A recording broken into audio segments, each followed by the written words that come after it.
ان شاء الله خلاص انا زعيم.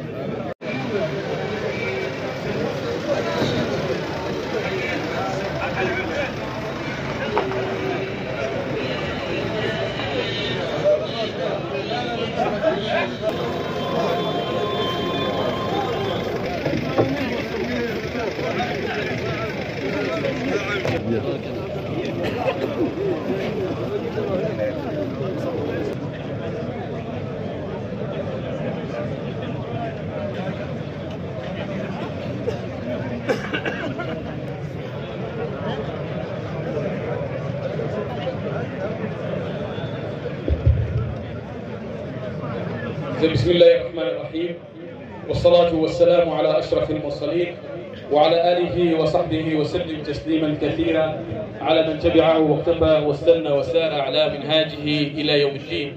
أمسينا وأمسى الملك لله والحمد لله لا شريك له، لا إله إلا هو وإليه المصير.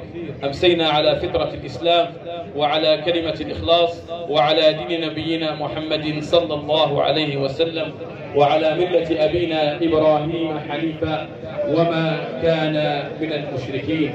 أيها الجمع المبارك الكريم، بضيافة 11 عريسا بحي إحدب في هذا اليوم المبارك بقصر العرب في ولاية عين صالح، نرحب بكل من لبى دعوتنا وشرفنا بالحضور من ضيوف وأولياء صغارا كبارا، كل بجميل اسمه وجميل واسمه، نيابة عن أولياء وعائلات وعرسان هذا الحي وغيره من أحياء ولاية عين صالح المضيافة. أحييكم جميعا بتحية الإسلام، فأقول سلام الله عليكم ورحمة الله تعالى وبركاته، وأسعد الله مساءكم. بسم الله ما شاء الله ولا حول ولا قوة إلا بالله. إذن بداية نرحب بالعرسان، بداية العريس الحمراني عبد الرزاق. الحمراني عبد الرزاق، صلوا على سيدنا محمد صلى الله عليه وسلم. شناوي عبد الباسط، شناوي عبد الباسط.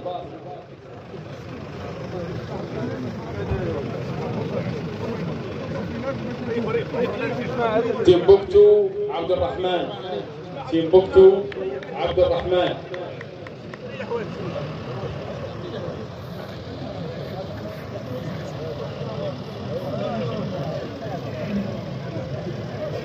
بومكر عبد الباسط، بومكر عبد الباسط.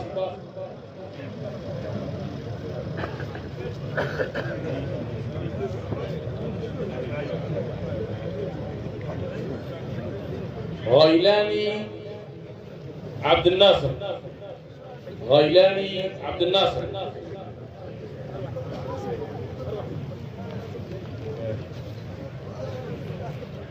غرمة يوسف، غرمة يوسف. زايد عبد الباسط، زايد عبد الباسط. الحمراني إسماعيل، الحمراني إسماعيل.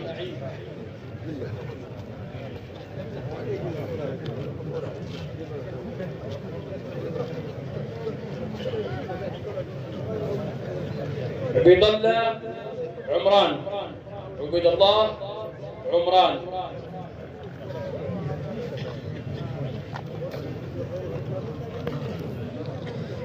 دحماني عبد الكريم، دحماني عبد الكريم.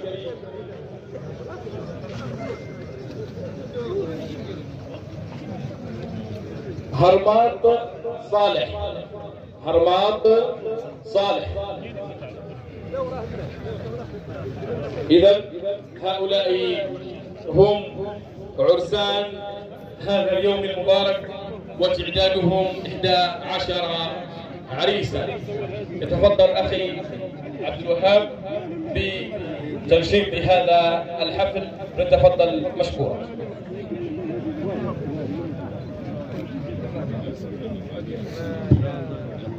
بسم الله الرحمن الرحيم. الحمد لله الذي هدانا لهذا وما كنا لنهتدي لولا هدانا الله، والصلاة والسلام على حبيبنا محمد وعلى آله وصحبه أجمعين. إننا جد سعداء بهذه اللحظة المتميزة حيث يتجلى معاني الأخوة والتضامن في هذا الشباب. نسأل الله سبحانه وتعالى لهم التوفيق والسداد في هذا العرس الجماعي، عرس الأخوة وعرس التضامن والمحبة.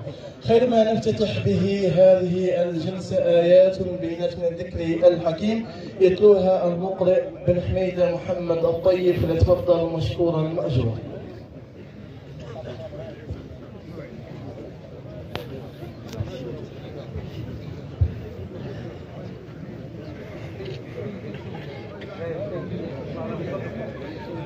أعوذ بالله من الشيطان الرجيم.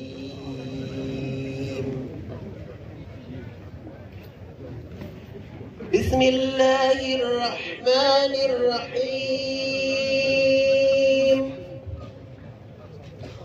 الحمد لله رب العالمين الرحمن الرحيم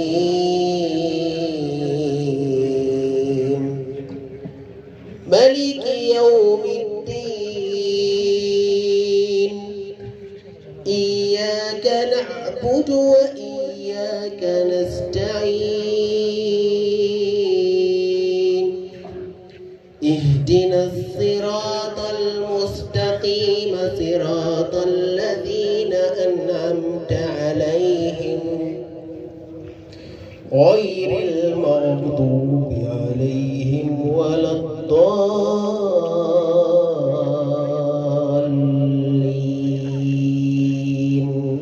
أهل الحمد والثناء، وأشهد أن لا إله إلا الله وحده لا شريك له، وأن محمدا عبده ورسوله المصطفى ونبيه المرتضى، معلم الحكمة وهادي الأمة، صلى الله عليه وعلى آله الأبرار وصحبه الأخيار ما تعاقب الليل والنهار، وعلى آله وصحبه أهل التراحم والاهتداء وبذل الكف والندى، ومن تبعهم بإحسان ما ليل سجى وصبح بدا، وسلم تسليما سرمدا أبدا.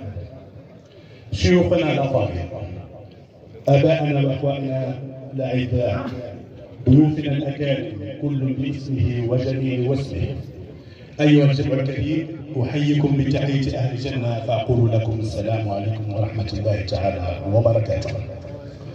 يسعدنا ويشرفنا في هذه الأمسية البهيجة أصالة عن نفسي ونيابة عن عائلاتي وأباء عرساننا الميامين، ونيابة عن زملائي المجندين من أعضاء جمعية نور الثقافية وعلى رأسهم الحاج أحمد البهوج، وعن شباب الحي المتطوعين، أن أرحب بكم أجمل ترحيب في هذه الليلة المباركة الاثنين 12 جماد الثاني 1445 هجري، الموافق ل 25 ديسمبر 2023 ميلادي. ونحن نلتقي في هذه المناسبة السعيدة بمناسبة العرس الجماعي لشباب حينا حي لحدة قصر العرب. هؤلاء الشباب الذين أبوا إلا أن يعطونا أروع صورة للتكافل وللصحبة الطيبة وللوعي الراقي من خلال تكليل صحبتهم ومحبتهم في الله بعرس جماعي يشملهم جميعا معا، وليكون سببا إن شاء الله للحياة الطيبة، لأنه بهذه اللمة المرغوبة التي ضاعت في كثير من الأحيان، خاصة ونحن كثير ما نرى عرس، بل دعنا نقول أعراس في نفس اليوم لجيران أو لعائلة واحدة، ونرى أنه يفصل بينهما شارع أو شارعين، في حين أننا ندرك جميعا أن العرس الجماعي كما يفعل عرساننا اليوم يكون دوما مرآة للتيسير وسبب للحياة المباركة. وأقرب إليه دعوة نبي الأمة صلى الله عليه وسلم مصداقا لقوله: أعظمهن بركة أيسرهن مؤونة، أو كما قال عليه أفضل الصلاة والسلام. فحيا الله هؤلاء الشباب ونرفع لهم ألف تحية عن قرارهم الصائب ومبادرتهم المشتركة التي انطلقت ب5 عرسان حتى وصلوا والحمد لله إلى 11 عريسا بفضل عزيمتهم بعد فضل الله تعالى وبركاته. وليكونوا سببا في هذه الليلة السعيدة لنغرس بحضوركم معنا البسمة على محياهم وفي قلوبهم بعد قليل وهم يخلعون حياة العزوبية ويلبسون حياة الزوجية. وهم على التوالي: عائلة الحمراني عبد النبي ممثلة في ابنهم عبد الرزاق، عائلة الشناوي محمد شفاه الله ممثلة في ابنهم عبد الباسط، عائلة المرحوم تبوك الحاج قدور ممثلة في ابنهم عبد الرحمن، عائلة المرحوم بوكر محمد ممثلة في ابنهم عبد الباسط، عائلة المرحوم غرمة عبد الله ممثلة في ابنهم يوسف، عائلة المرحوم الحمراني عبد القادر ممثلة في ابنهم إسماعيل، عائلة عبد الله بوجمعة ممثلة في ابنهم عمران، عائلة زايد محمد ممثلة في ابنهم عبد الباسط، عائلة المرحوم غيلاني الحاج حمو ممثلة في ابنهم عبد الناصر، عائلة دحمان الحاج محمد بن صالح ممثلة في ابنهم عبد الكريم، عائلة هرمات محمد ممثلة في ابنهم صالح. وما أروعهم إخوتي في الله ونحن نراهم داخل هذا الديكور المحلي الرائع، والأجمل منه وما يزيده رونقا هذا المشهد الجميل للزي المحلي الموحد لعرسان الليلة، سواء بالنسبة للعمامة والعباءة والسروال المحلي.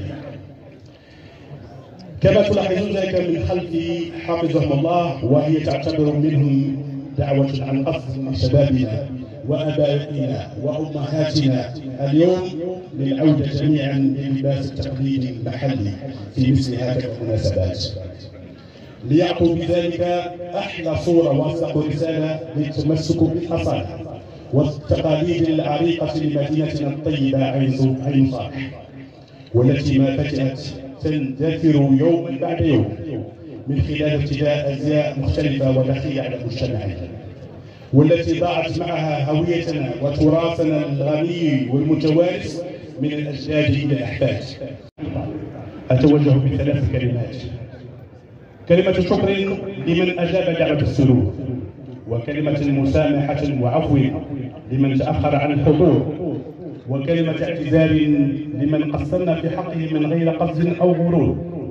كما يطيب لي أن أتقدم الشكر الخالص للعرسان الليلة وعائلاتهم عن ثقتهم وتكليفهم إياي بهذه المهمة للإشراف وتنسيق هذا العرس المبارك بمعية جهود أعضاء جمعية النور الثقافي، حيث انطلقنا في تحضيرات منذ أكثر من 5 أشهر تخللتها اجتماعات دورية وحسابات وتمحيص ودراسة كل ساحرة وكيدها في جو تشاوري كان مفعما بالحماسة من أجل ضمان نجاح هذا العمل اليوم بوجهه الكريم.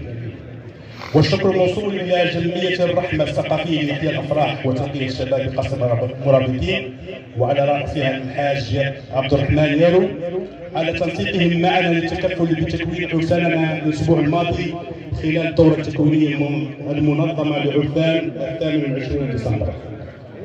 والشكر موصول إلى جنود الخفاء لنجاح هذا اليوم من أعضاء جمعية النور الثقافية بقصر العرب الذين حضروا باكر هذا اليوم من الساعات الأولى مع شباب حي الحدب ومساعدي عائلة العرسان، وإلى كل من شارك وساهم في إنجاح فعاليات هذا العرس من قريب أو من بعيد، كان بفكرة أو برأي أو بدعم مادي أو معنوي، فنسأل الله يجعل ذلك في ميزان حسناتهم وليجازيهم عنا خير الجزاء. وأقول لعرساننا: مبارك لكم هذا الزواج إن شاء الله، جعله الله زواجا سعيدا مباركا، ولكم منها أطيب الأمنيات بأن يرزقكم الله حياة سعيدة مليئة بالمودة والرحمة والخيرات والبركات، وأن يمن الله عليكم بالرضا والذرية الطيبة. ولا ننسى أن ندعو لإخواننا في فلسطين، فاللهم انصر إخواننا المجاهدين في فلسطين، واللهم كن لهم ولا تكن عليهم، اللهم انتقم من أعدائهم واقذف الرعب في قلوبهم ورد كيدهم في نحورهم. اللهم احفظ بلاد الجزائر أمنها ورخائها واستقرارها ونعمها وخيرها وسائر بلاد المسلمين. اللهم وفق رئيسنا وولاة أمورنا لما تحب وترضى، وخذ بنواصيهم البر والتقوى، وهيئ لهم بطانة صالحة ناصحة راشدة من أهل الخير والصلاح تدلهم على الخير وتعينهم عليه يا ذا الجلال والإكرام. وشكر لكم مرة أخرى من أعماق قلوبنا لكم لحضوركم ومشاركتكم أيانا مراسيم هذا الحفل، والسلام عليكم ورحمة الله تعالى وبركاته.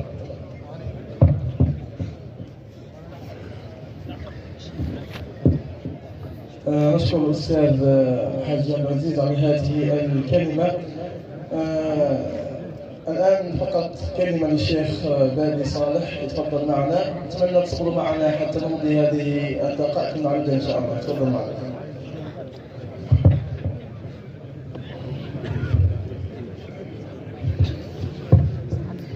بسم الله الرحمن الرحيم.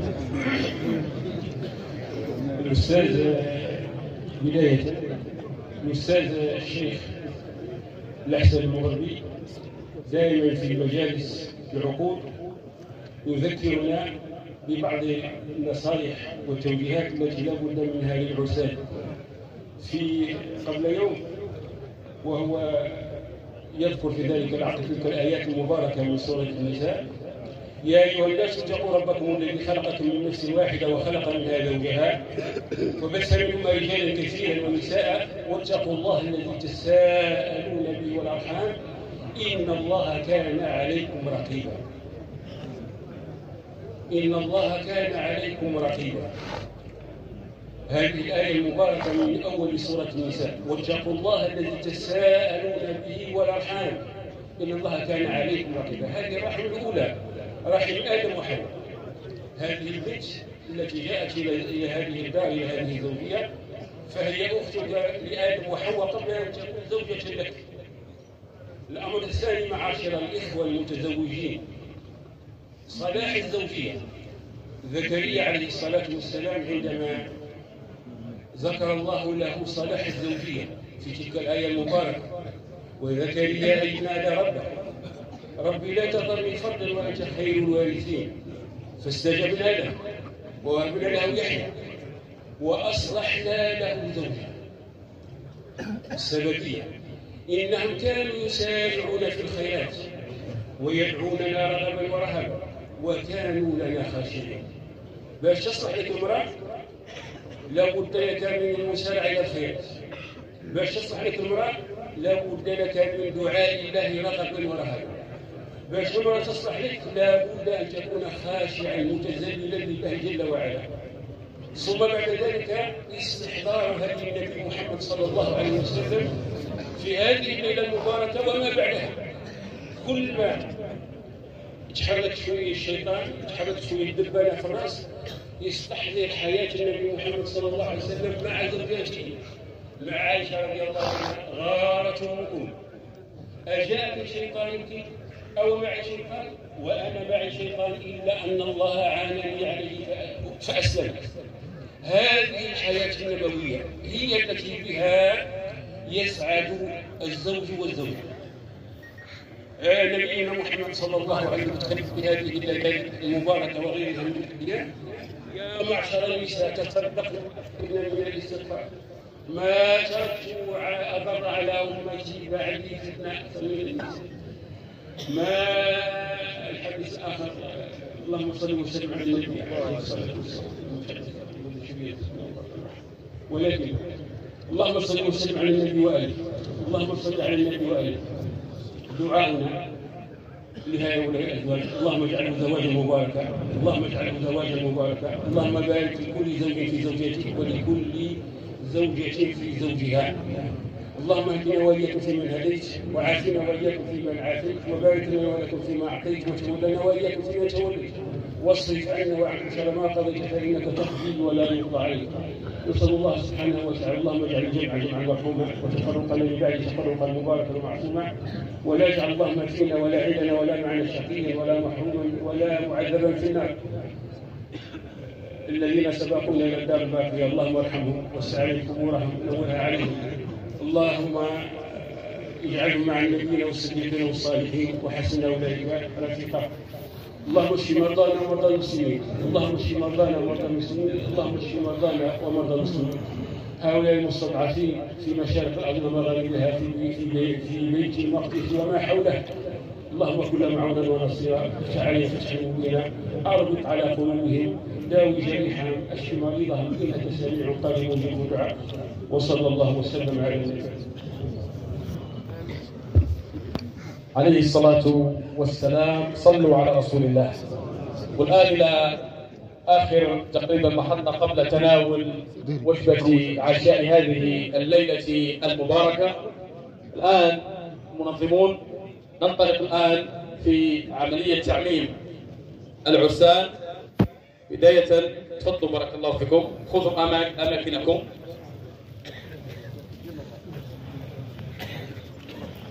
كل عريس معه وزيره.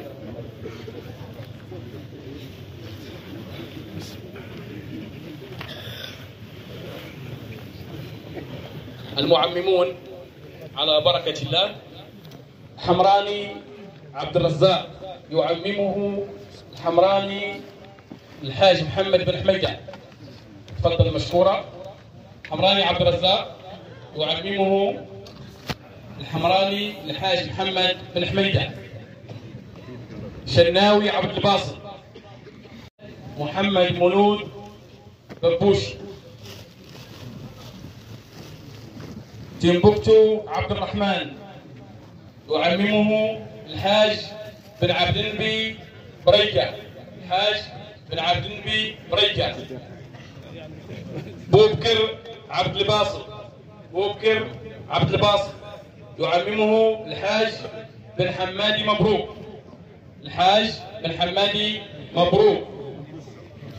غيلاني عبد الناصر يعممه الحاج احمد حمي. غرمة يوسف يعممه الحاج غرمة مبروك. الحاج غرمة مبروك. زايد عبد الباسط. زايد عبد الباسط يعممه الحاج غرمة عبد الله. الحاج غرمة عبد الله. الحمراني اسماعيل يعممه الشيخ عبيد الله عمران. عبيد الله عمران يعممه الحاج عبيد الله عبد الله. الحاج عبيد الله عبد الكريم يعممه الحاج دحماني محمد بن احمد. الحاج دحماني محمد بن احمد. هرمات صالح يعممه الحاج بن حميدة صالح. الحاج بن حميدة صالح. خلاص عبدوها بس عندك واحد اهو زوز ما تسكت.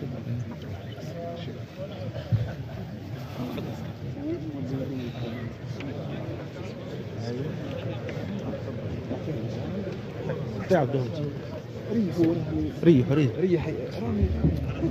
مصورون جلسوا بارك الله فيكم. جلسوا. في هناك أناس من ورائكم.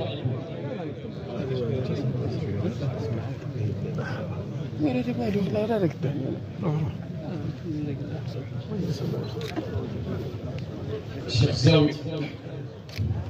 بسم الله الرحمن الرحيم. صلى الله على محمد. بسم الله الرحمن الرحيم. صلى الله على محمد. بسم الله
فاتحة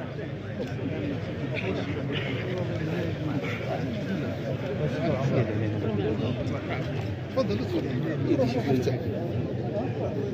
لله حق حمده والصلاة والسلام على سيدنا مولانا محمد وعلى آله وصحبه وسلم. اللهم صل صلاة كاملة وسلم سلاما تاما على نبيك محمد الذي تنحل به العقد وتنفرج به الكرب وتطلع به الحوائج وتنال به الرغائب وحسن الخواتم ويستسقى الغمام بوجهه الكريم وعلى آله وصحبه وسلم.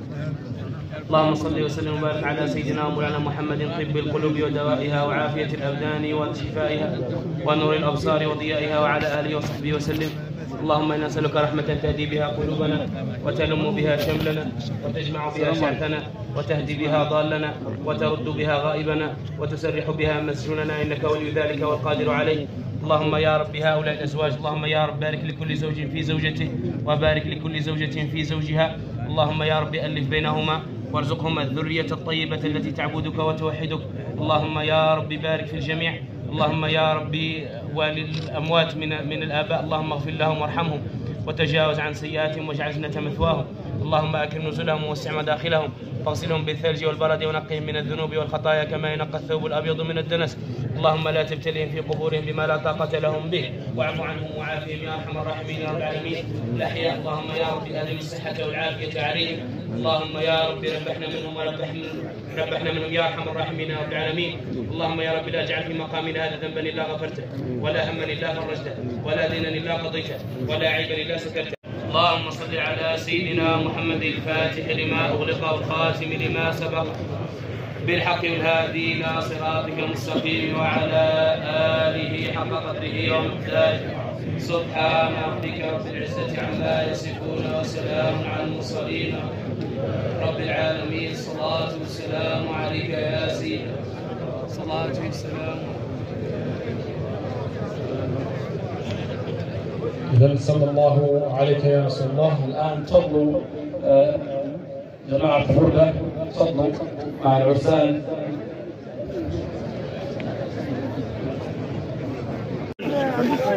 المنظمون ساعدونا بارك الله فيكم حتى لا نطيل على السادة ضيوف العرسان. أما البقية حددوا أنفسكم 8-8. حددوا أنفسكم 8-8.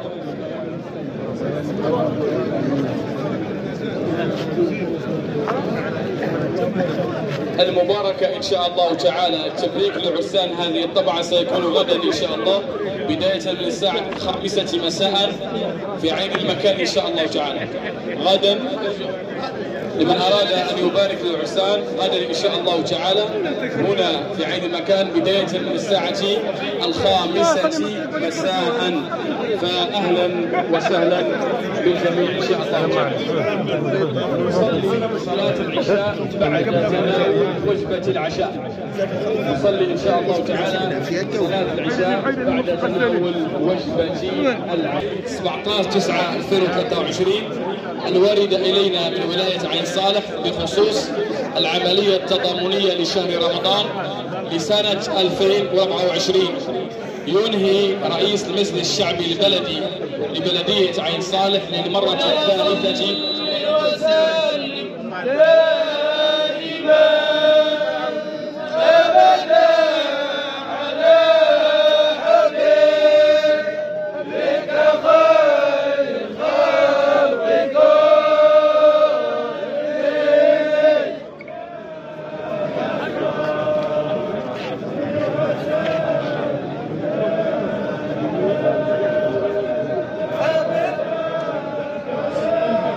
حبيب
التقدم إلى مصلحة الشؤون الاجتماعية من أجل تجديد حقوقهم في غضون أسبوع واحد من تاريخ هذا الإعلان، وإلا سيتم إقصاؤه مباشرة.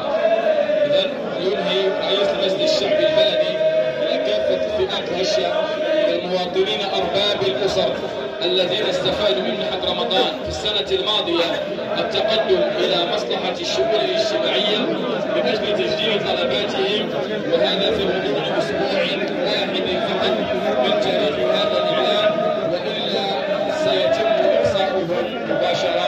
بشرية طيبة، ونلتقي إن شاء الله تعالى في فرصة. إن شاء الله. ايوه احمد. لا ريجيم.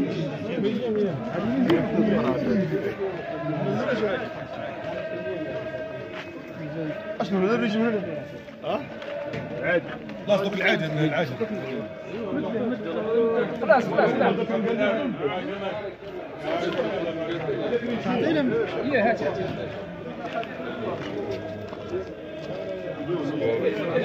هات. خلاص لازم نديروا له ملوك. دير من نسك خلاص يجي مكان. اسمع التعريج خرج كل 10 هي 10 هي نزيدوا كان قال زيد كان قال لك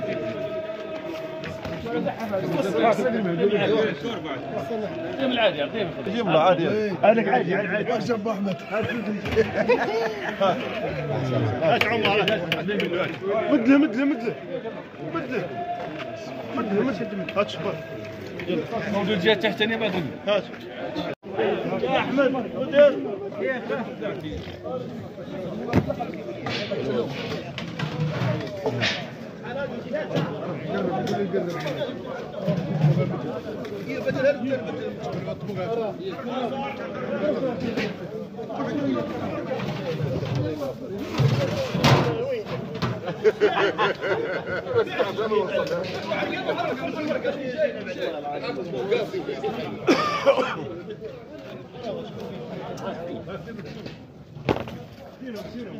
الواس خالد القمر لعب هذه لي والله ثقيله هذا عبد الهادي وحدك الماجي عندك نحن اربع لا موجوع ما نسلك ايوه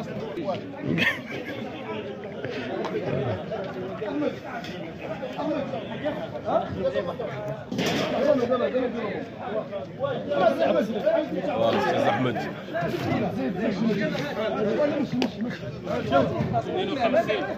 باش ما هويه باش ما يوقف ليك وراك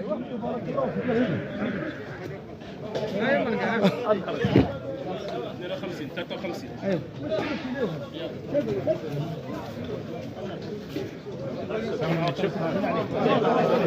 اول فيها هكا شد طياره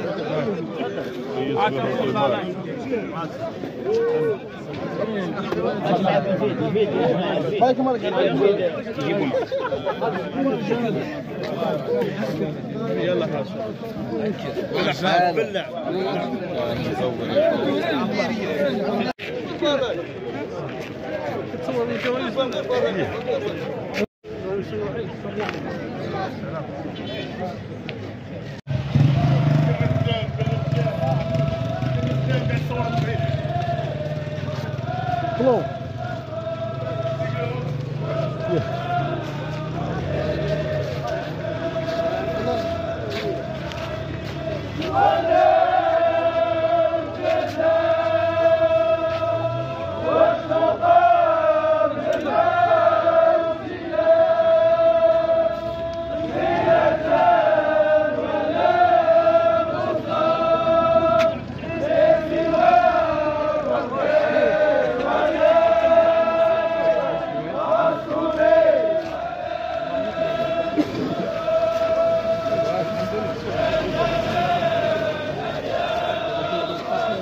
سنقيم صلاة العشاء إن شاء الله. بعد دخول جماعة البردة سنصلي جماعة مع بعض إن شاء الله صلاة العشاء إن شاء الله تعالى.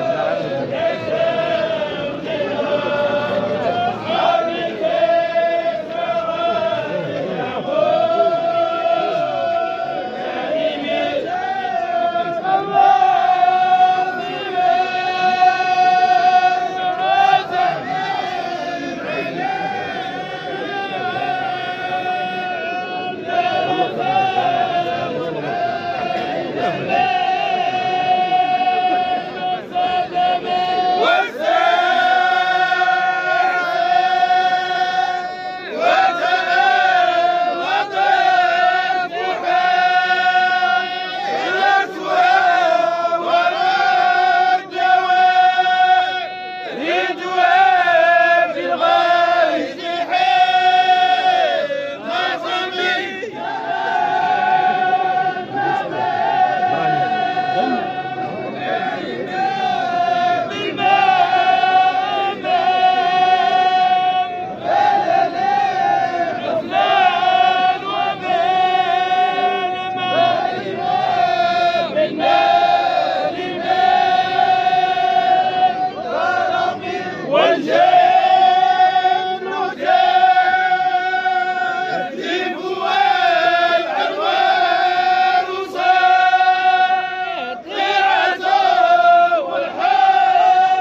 تكتب انا صرنا لي ما عندك وش تقول يا اخي.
صل وسلم دائما ابدا على حبيبك خير الخلق كلهم.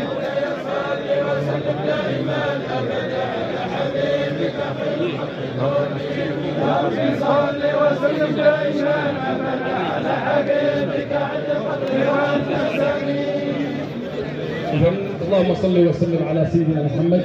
نصلي صلاة العشاء وبعدها